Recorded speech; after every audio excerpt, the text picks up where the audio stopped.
you had understood the charge read to you on count 2? I decline as before. A plea of not guilty entered. Hajj Obeid Rutare, have you had understood the charge read to you on count 2? I also decline as before. A plea of not guilty entered. Statement of offense on count 3. An unlawful possession of firearms contrary section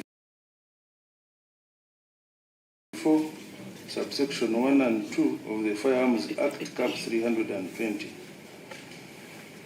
Particulars of offense. Colonel Retired Dr. Kiiza Besigye and Hajj Obeid Rutare on the 16th November 2024, while at Riverside apartment in Nairobi, Kenya, were found in an unlawful possession of a pistol model 27 KAL number 765, which is ordinarily a monopoly of the Defense Forces. Colonel Retired Dr. Kiiza Besigye, have you had understood the charge read to you on count 3? Yes, and I decline as before. A plea of not guilty entered. Hajj Obeid Rutare, have you had understood the charge read to you on count 3? Yes, but I decline. A plea of not guilty entered. Statement of offense on count 4. An unlawful possession of firearms contrary section 4, subsection 1 and 2 of the Firearms Act, Cap 320.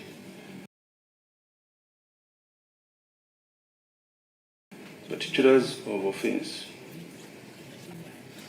Colonel Retired Dr. Kiiza Besigye and Hajj Obeid Rutare on the 16th November 2024, while at Riverside apartment in Nairobi, Kenya, were found in an unlawful possession of a pistol model HB 1015 1953, which is ordinarily a monopoly of the Defense Forces. So, Colonel Retired Dr. Kiiza Besigye, have you had understood the charge read to you on count 4? I do, and I decline. A plea of not guilty entered. Hajj Obeid Rutare, have you had understood the charge read to you on count 4? Yes, and I decline. A plea of not guilty entered.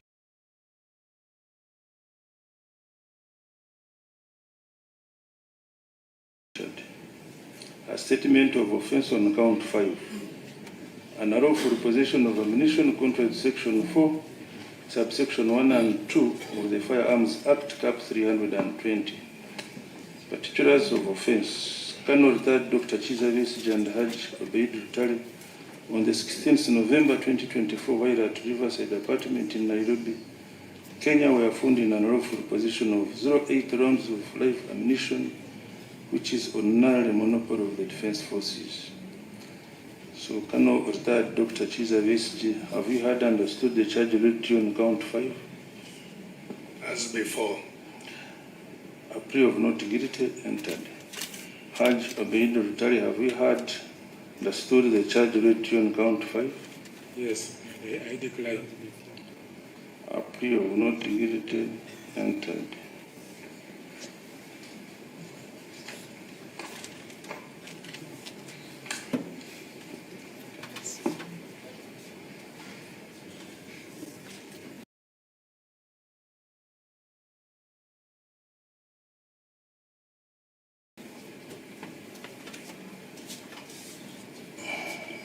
State.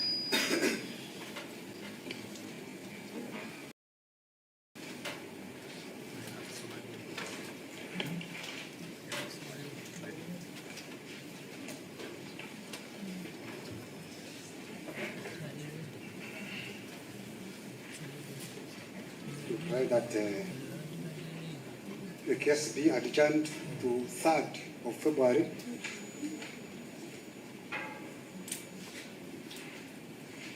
for further mention,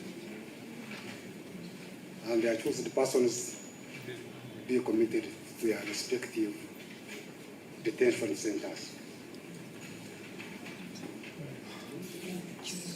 3rd February.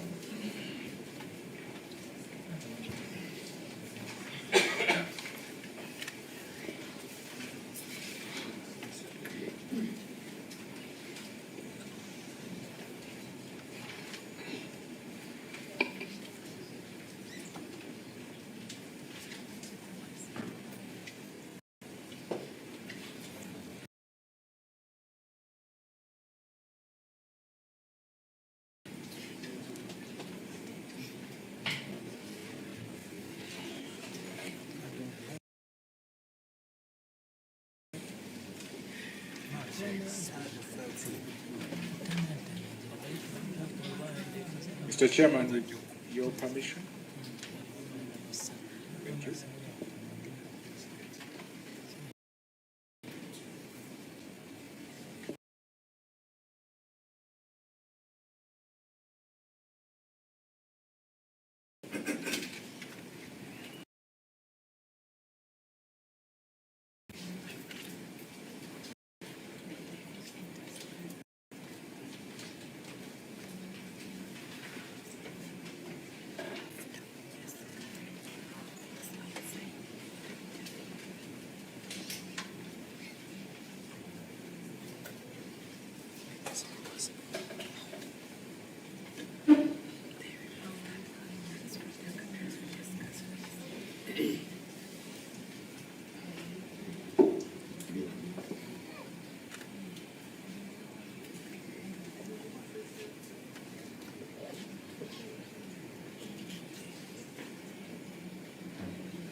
Thank you, Mr. Chairman.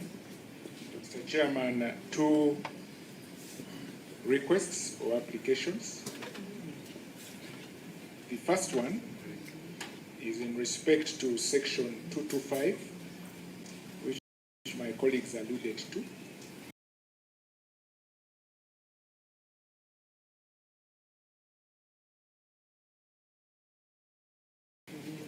And I'm raising in light of the advice from the JA.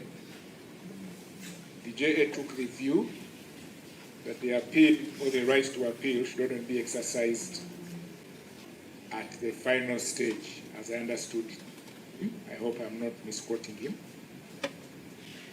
Mr. Chairman, the reading of section 225, we read it a little slow. It says, a part to proceedings of a unit disciplinary committee or court martial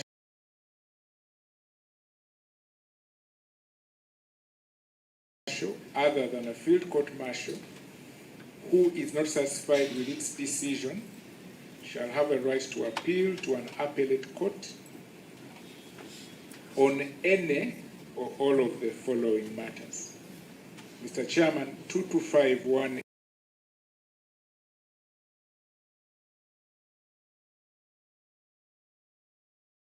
A says the legality or propriety of all or any findings, and B, the legality of the whole or part of the sentence, and C, the severity or leniency of the sentence. Because this is a court and the matter before this court is of a criminal nature, Mr. Chairman, the finality or the final decision would come with a sentence or an acquittal. And perhaps that is where subsection 1, paragraphs B and C apply. Subsection 1, paragraph A, whether or not the accused persons, to objection, as we have heard from the ruling handed down by the court, has been declined or has been dismissed. And that, in our view, is a finding and also a decision. It's not a decision in the context of a sentence so that A and B of subsection 1 can apply. It is a finding regarding the objections raised, 1, and also the questions for a rephrase. And B is not at the end of proceedings. It is in respect to the legality or propriety of any finding, including the finding which the court has just handed down. So we do pray that the court permits that the accused person exercises their right to take the decision regarding the application for reference to the higher court.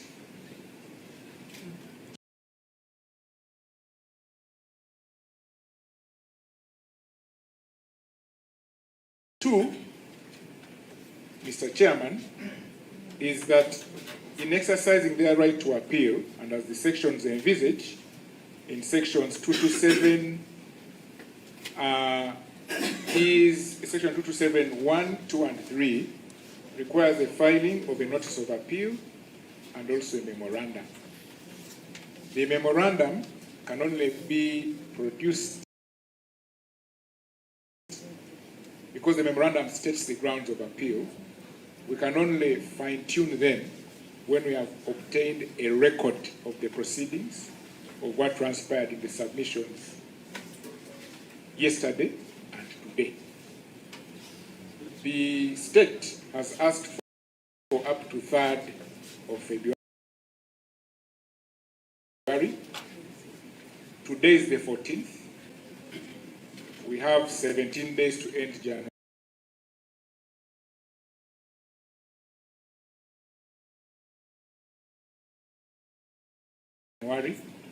Plus 3 is 20.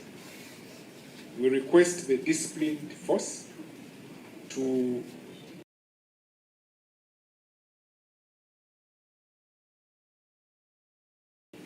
in the interests of the accused persons to use these days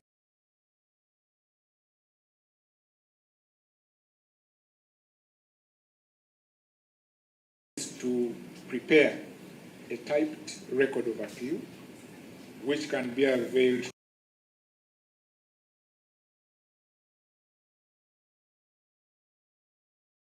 to counsel.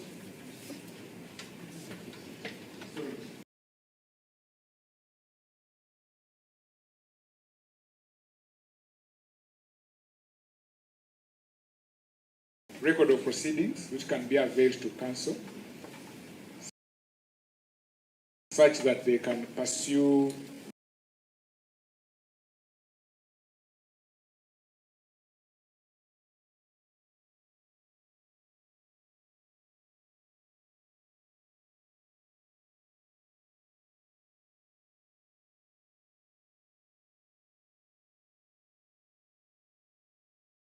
the remedy available under section 225, which is the right to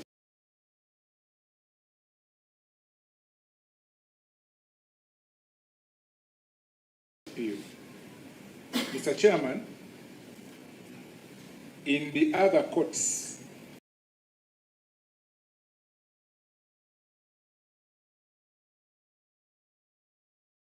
there is a distinction, or in the laws setting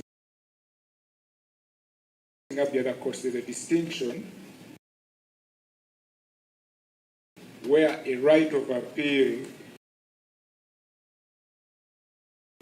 is granted as of right,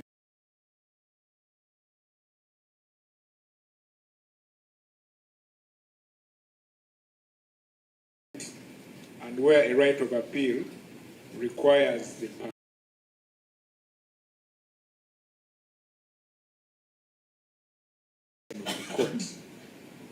In this case, it says that the accused person who is a party to proceedings could be the state, or the accused person has a right